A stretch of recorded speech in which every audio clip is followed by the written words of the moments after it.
তুই চুপ কর হতভাগা, তুই চুপ কর হতভাগা। বুঝলে? এই জন্যই আমি টিভিকে বলি বোকা বাচ্চা। শাড়ি গয়না মেকআপের বিজ্ঞাপন, মেয়েদের মাথা খাওয়ার জিনিস। দেশটা একেবারে এসব কথা এখন বলো তোমরা।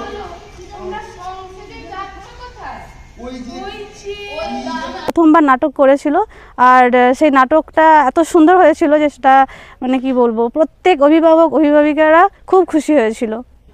আরেকটা খুবই ভালো দিক হচ্ছে যেটা, ওটা ও শিক্ষকতার পাশাপাশি স্কুল করে এই জিনিসগুলো করছে, এবং সেটা কোনো রকম সাম্মানিক ও কিন্তু কোনো প্রতিষ্ঠান থেকে নেয়নি। এবং যে স্যার বলেছিল যে অন্যদিন স্যার তো বিকালবেলা আসে, আজকে বলেছিলেন যে স্যার সকালবেলা করাবেন। তাই আমরা নাটক শিখতে এসেছি। স্যার অন্য স্কুলের স্যার এখানে নাটক শেখাতে আসছে অনেক দিন ধরেই। আমাদের নাটক শিখতে ভীষণ ভালো লাগে। দেখে যদি প্রতি স্কুলেই নাটকের একটা পরিবেশ তৈরি হয়, এটা একটা সংস্কৃতির অঙ্গ থাকলো। কথা হচ্ছিল রাজনগর ইউনিয়ন হাই স্কুলের সপ্তম শ্রেণীর ছাত্র সায়নের মা সঙ্গীতা পণ্ডিতের সাথে। তিনি বলছিলেন, ছেলে পড়াশোনায় বড্ড আনমনা হলেও জানতামই না ছেলের অভিনয়ের দক্ষতার কথা। নাটক বা থিয়েটারে অভিনয়ের মাধ্যমে নিজের চরিত্রের বাইরে গিয়ে অন্যের চরিত্রকে নিজের মধ্যে এনে তার দর্শকদের কাছে পরিবেশন, কাজটা নেহাত কম শিক্ষণীয় বিষয় নয়। বর্তমান যুগে তো এই অভিনয় জগৎ জুড়ে কোটি কোটি টাকার ছড়াছড়ি। এই গ্ল্যামার দুনিয়ায় প্রবেশ অনেক যুবক যুবতীর একমাত্র লক্ষ্য থাকে। তবে এখন আপনি ঘাটালের দাসপুরে এলে দেখবেন স্কুলে স্কুলে খুদে অভিনেতা অভিনেত্রী ছড়াছড়ি। এলাকা ও এলাকার বাইরে তাদের রীতিমতো ডাক পড়ছে। বিভিন্ন উৎসব অনুষ্ঠানে এই খুদেদের অভিনীত একের পর এক নাটক মঞ্চস্থ হচ্ছে। হাজার হাজার দর্শক তা দেখছে। নিজের ছেলে মেয়েকে হাজার হাজার দর্শকের মাঝে মঞ্চে তাক লাগানো অভিনয় করতে দেখে অবাক এই সঙ্গীতা দেবীর মতো অনেক মায়ের পাশাপাশি বাবারাও। সারা বাংলায় যখন কচিকাঁচা থেকে যুবক যুবতীদের বিরুদ্ধে একেবারে অপসংস্কৃতিতে মেতে থাকার অভিযোগ, সেই সময় দাসপুর জুড়ে নতুন প্রজন্মের এই নাট্যচর্চা কিন্তু বেশ সাড়া ফেলেছে। আর এসবের পিছনে কিন্তু দাসপুরেরই এক বাসিন্দা। তিনি পেশায় শিক্ষক, নাম পুলক আদক।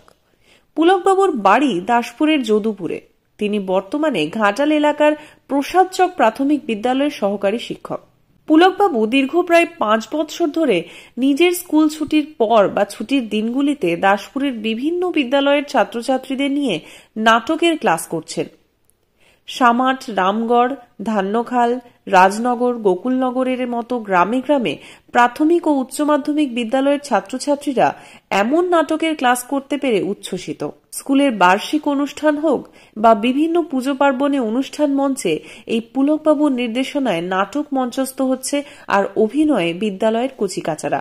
সবচাইতে বড় কথা, দাসপুরের এই শিক্ষক সমস্তটাই করছেন বিনা পারিশ্রমিকে ভালোবেসে, এলাকার কচিকাচাদের ছোট থেকে বাংলার ঐতিহ্য সংস্কৃতির সাথে জড়িয়ে দেবার জন্য।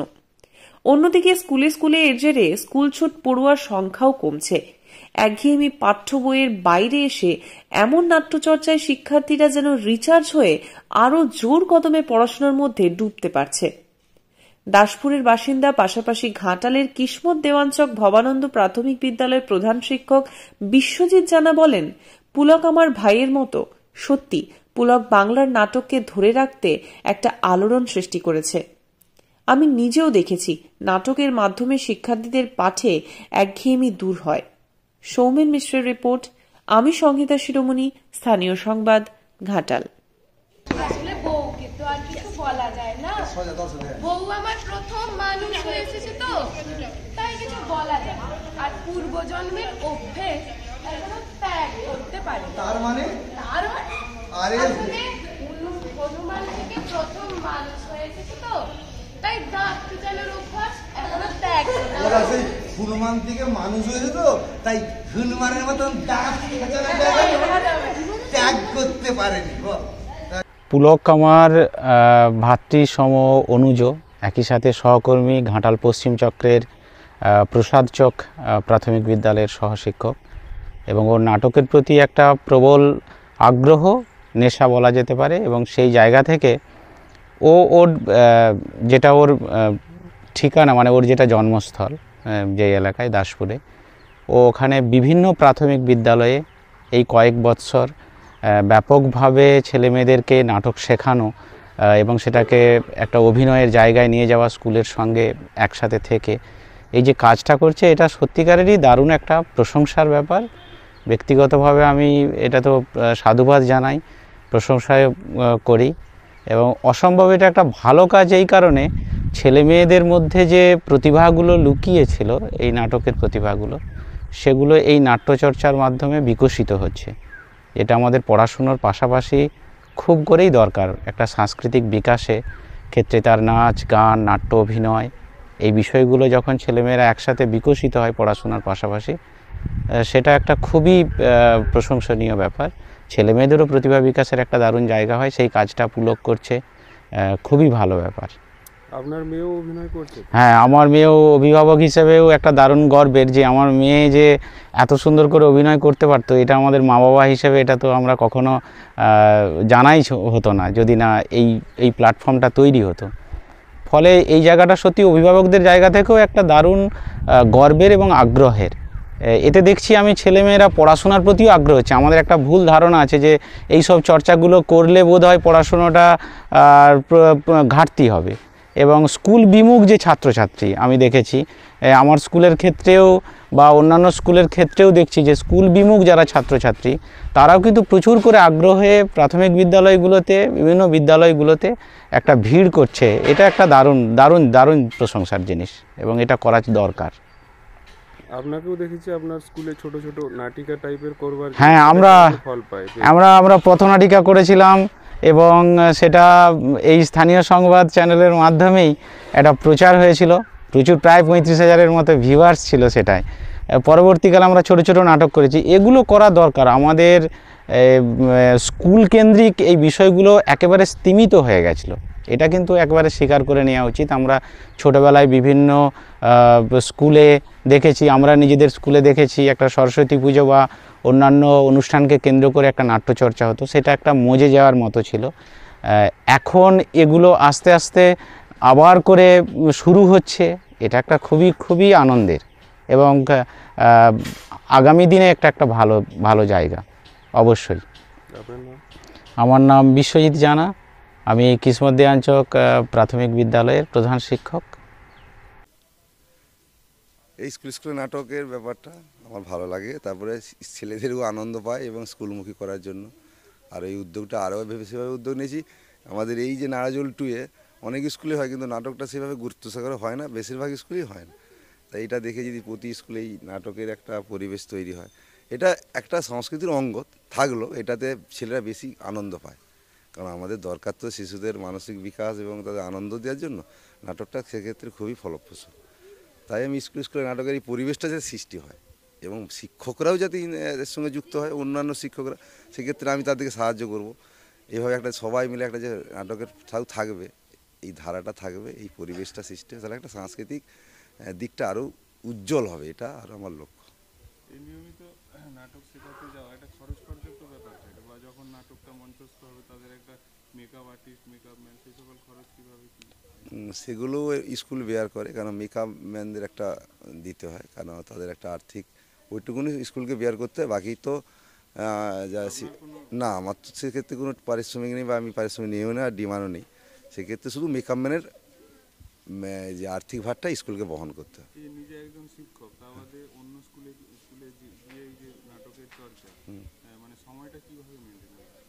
সময়টা মেনটেন করতে হয় স্কুল করে, স্কুল সেরে কখনো 3:30-4টার সময় ঢোকা হয়, কিংবা শনি রবিবার দিন ছুটির দিনগুলো আমি বেশি কাভার করি, কিংবা কোনো দিনও সকালবেলা করে নিই। পুলগাদক সহশিক্ষক, প্রসাদচক প্রাথমিক বিদ্যালয়, ঘাটাল ওয়েস্ট সার্কেল। বাড়ি যদুপুর। যেমন সামাট প্রাথমিক বিদ্যালয়, রাজনগর বোর্ড প্রাথমিক বিদ্যালয়, তোমার হচ্ছে ধান্যখাল শীতলা বোর্ড প্রাথমিক বিদ্যালয়, রামগড়, তারপর হচ্ছে এই যে এখানে গোকুলনগর শহীদ পদ্মু। থাকবে, এবং সময় অনুযায়ী করব। হয়তো আমি বিস্তারিতভাবে হয়তো আরও অনেক স্কুলে হয়তো চাইছে আমাকে আগে কয়েকজন ফোনও করেছিল, কিন্তু সময়ের একটা ব্যাপার থাকে, কারণ আমি তো স্কুল ফাঁকে মানে বন্ধ করে যেতে পারবো না। আমার সময়ের মধ্যে আমি চালিয়ে যাব এবং যতটা পারি সাহায্য করব সবাইকে এই নাটক বিষয়। খুবই সুন্দর উদ্যোগ উনি করেন আর ভীষণ উৎসাহী। সামার প্রাথমিক বিদ্যালয়ে আমার ছেলে নাটক করেছিলেন, আর উনি খুব সুন্দর নাটক করাচ্ছেন। পড়াশোনার পাশাপাশি যে এই নাটক করাচ্ছেন বা সবাইকে যে একটা নতুন শিক্ষা বা বিনোদন দিচ্ছেন, এটা খুবই ভালো লাগে। আমরা অভিভাবিকারা তো খুব আনন্দিত হই যে আমাদের ছেলে মেয়েরা খুব সুন্দর নাটক করছেন। আর মানে নতুন একটা নতুন বিষয় ভালো লাগে, যেটা পুরোনো দিনে আমরা করতাম ছোটোবেলায়। অনেক দিন দেখছিলাম যে বন্ধ হয়ে গেছিল, কিন্তু উনি পুলক স্যার উনি আবার নতুন করে এটা যে চালু করেছেন বা এটা যে চালু রেখেছেন, এটা খুবই ভালো লাগে আমার। আরেকটা খুবই ভালো দিক হচ্ছে যেটা, ওটা ও শিক্ষকতার পাশাপাশি স্কুল করে এই জিনিসগুলো করছে এবং সেটা কোনো রকম সাম্মানিক ও কিন্তু কোনো প্রতিষ্ঠান থেকে নেয়নি। এবং যেহেতু আমার খুব ঘনিষ্ঠ কাছের, আমি এটা খুব ভালো মতো করেই জানি। আমার স্কুল বা আমি যেই স্কুলের অভিভাবক সেখান থেকেও জানি যে ও কোনো রকম সাম্মানিক না নিয়েই কাজটা অত্যন্ত নিষ্ঠার সঙ্গে ভালোবেসে করে। কিন্তু ব্যাপারটা হচ্ছে এই জায়গাটায় আমাদেরকে একটু আরও প্রসারিত মন নিয়ে ভাবতে হবে, কারণ যে কোনো বিষয়ে এই ভালো লাগার জায়গাটাকে কেন্দ্র করে নিয়ে খুব বেশি দিন টানা যায় না। ও করছে কয়েক বছর ওর জায়গা থেকে, কিন্তু বিভিন্ন প্রতিষ্ঠানে যেগুলো যাচ্ছেন তাদেরকে ভাবতে বলবো বা আমাদেরই এইটা ভাবা উচিত, ও যে এইভাবে কাজটা করছে সেটা সাম্মানিকের একটু চিন্তাভাবনা আমাদের বোধহয় করা দরকার। এটা অন্যভাবে না নিয়ে আমাদের এই চিন্তাভাবনাটা আমরা ও যে প্রতিষ্ঠানে গিয়ে কাজগুলো করছে তাদেরকেই ভাবতে হবে। ওর ভালো লাগাটাকে আমরা ব্যবহার করে নেব, এটা বোধহয় আমার ঠিক নয়। ওর সঙ্গে আমি ব্যক্তিগতভাবে কথা বলেছি, ও সেটা ভালোবেসেই করে, কিন্তু প্রতিষ্ঠান এগুলোকে ভাবা দরকার। তাহলে কিন্তু এই চর্চাগুলো বেঁচে থাকবে, উৎসাহটা দীর্ঘদিন থাকবে এবং পরোক্ষভাবে বিদ্যালয়গুলো আমাদের ছেলে মেয়েদের এই প্রতিভাটা আরও অনেক বেশিভাবে বিকশিত হবে। সেটা খুবই আগামী দিনের জন্য, ভবিষ্যতের জন্য ভালো, অবশ্যই ভালো।